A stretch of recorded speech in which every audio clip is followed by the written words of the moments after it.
নবাব সিরাজদৌল্লা এবং পলাশীর যুদ্ধ ইতিহাসের চিরস্মরণীয় লড়াই।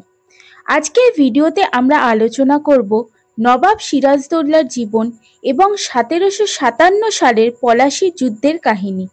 এটি ভারতীয় ইতিহাসের একটি গুরুত্বপূর্ণ ঘটনা, যা ব্রিটিশ ইস্ট ইন্ডিয়া কোম্পানির উত্থান ও বাংলার স্বাধীনতার পতনের সূচনা করে। চলুন শুরু করি ইতিহাসের এই চমকপ্রদ যাত্রা। নবাব সিরাজদৌল্লা ছিলেন বাংলা অঞ্চলের শেষ স্বাধীন নবাব। তিনি জন্মগ্রহণ করেছিলেন 1733 সালে মুর্শিদাবাদের একটি সম্ভ্রান্ত পরিবারে।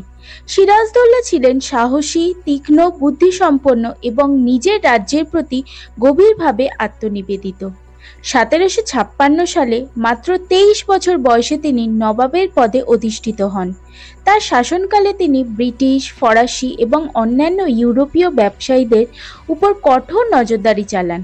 তিনি মুর্শিদাবাদের রাজ্যকে বিদেশি হস্তক্ষেপ থেকে রক্ষা করতে চান, কিন্তু পরিস্থিতি খুবই শিগগিরই বদলে যায়। পলাশীর যুদ্ধ, যা 23 জুন 1757 সালে সংঘটিত হয়, ছিল ব্রিটিশ ইস্ট ইন্ডিয়া কোম্পানির সঙ্গে নবাব সিরাজদৌল্লার সামরিক সংঘর্ষ। এই যুদ্ধের কারণ ছিল নবাব সিরাজদৌল্লা ব্রিটিশদের লেনদেন ও কৌশল নিয়ন্ত্রণ করতে চেয়েছিলেন। কোম্পানির কর্মকর্তারা, বিশেষ করে রবার্ট ক্লাইভ ও হেনরি হোল্যান্ড, নবাবের উপর তাদের প্রভাব বিস্তার করতে চেয়েছিলেন এবং রাজনৈতিক ষড়যন্ত্র ও যুদ্ধের পিছনে একটি বড় কারণ ছিল। নবাবের সেনার সংখ্যা ছিল প্রায় 50,000, কিন্তু ব্রিটিশদের পিছনে ছিল উন্নত বন্দুক ও ভারী কামান, এবং দুঃখজনকভাবে নবাবের কিছু মিত্রদের বিশ্বাসঘাতকতার কারণে তার পক্ষে লড়াই করা আরও কঠিন হয়ে ওঠে। 23 জুন 1757 যুদ্ধ শুরু হয় পলাশীর মাঠে। নবাবের সেনারা সংখ্যায় অনেক বেশি, কিন্তু তারা ব্রিটিশ সৈন্যদের আধুনিক অস্ত্র এবং ট্যাকটিকের কাছে হেরে যায়। নবাবের মিত্ররা হঠাৎ বিপরীত দিকে মুখ ঘুরিয়ে দেয়। এই বিশ্বাসঘাতকতা নবাবের শক্তিকে আরও দুর্বল করে।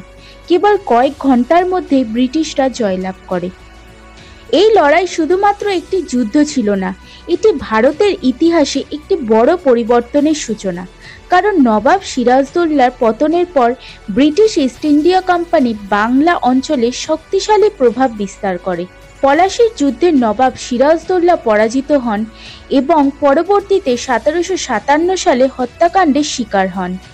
এই যুদ্ধের ফলশ্রুতি হিসাবে বাংলার স্বাধীন নবাব রাজ্য শেষ হয়, ব্রিটিশদের রাজ্য পরিচালনার ক্ষমতা বৃদ্ধি পায়, ভারতের রাজনৈতিক মানচিত্রে ব্রিটিশ উপনিবেশিক শক্তি স্থায়ী হয়।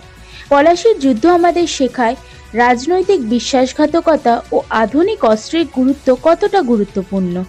এটি ভারতের ইতিহাসের এক চরম মোড়।